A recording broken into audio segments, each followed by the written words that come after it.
Voyage intérieur vers le seuil de non-retour. Ferme les yeux un instant, respire profondément et laisse ton esprit se déposer ici maintenant. Tu n'as rien à faire. Rien à forcer, simplement écouter et sentir.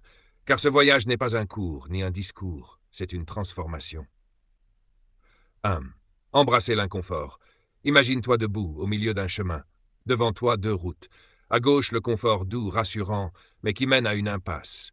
À droite, le chemin de l'inconfort dur, exigeant, mais qui mène à la liberté. Ressens ton corps choisir, ton âme sait déjà.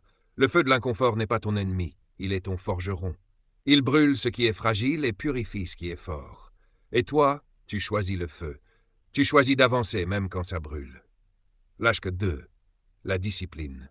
Maintenant, vois devant toi une horloge géante. Chaque tic-tac est une décision. À chaque seconde, tu peux céder à la paresse ou incarner la discipline. Tu entends une voix intérieure. Je fais ce que je dois faire, même quand je n'en ai pas envie.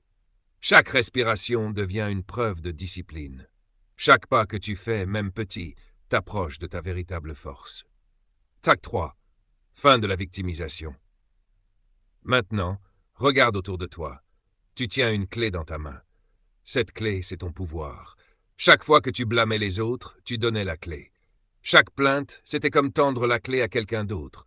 Mais maintenant, vois-toi reprendre la clé, serrée dans ta main. Tu comprends, personne ne viendra te sauver, mais tu n'as plus besoin que quelqu'un vienne. Tu es ton propre sauveur, et Dieu, lui, t'a déjà donné les ressources. 4. Le mental d'acier. Tu arrives devant un mur immense, si haut, si large, impossible à contourner. Ton corps dit « arrête », ton cœur dit « c'est trop », mais ton esprit dit « continue ». Et tu continues. Tu tapes une première fois, rien, une deuxième fois, rien, une centième fois, et soudain une fissure apparaît.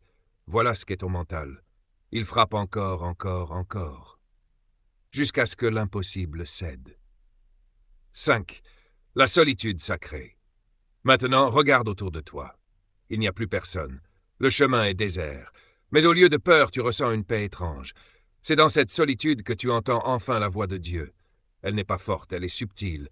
Mais elle dit, tu n'es jamais seul, je suis avec toi. Et tu comprends, la solitude est une initiation, un passage sacré. 6. Le détachement du regard des autres. Tu vois des milliers de regards posés sur toi. Certains te jugent, certains t'admirent, certains t'ignorent. Mais soudain, ils disparaissent comme une illusion. Il ne reste qu'un regard, le tien, et au-dessus le regard de Dieu. Tout le reste était une distraction. Tu avances désormais libre, libre des opinions, libre des jugements, libre d'être toi, pleinement. La 7. Enfin, tu arrives à une porte gigantesque, le seuil de non-retour. Mais elle est fermée. Aucune clé, aucun code, aucune logique ne peut l'ouvrir. Alors, tu poses ta main dessus et tu crois. Tu crois que si tu avances, la porte s'ouvrira. Un pas, un deuxième. Et la porte s'ouvre, non pas parce qu'elle a cédé, mais parce que ta foi a déplacé l'impossible. Respire profondément et laisse cette vérité s'inscrire en toi. Tu es prêt, prêt à franchir le seuil, prêt à ne plus jamais revenir en arrière. Prêt à devenir la version radicale, pure, indestructible de toi-même. À partir de maintenant, chaque choix, chaque pas, chaque souffle te rapproche de cette vérité. Tu n'es plus celui d'hier. Tu es celui qui a décidé d'embrasser le seuil de non-retour.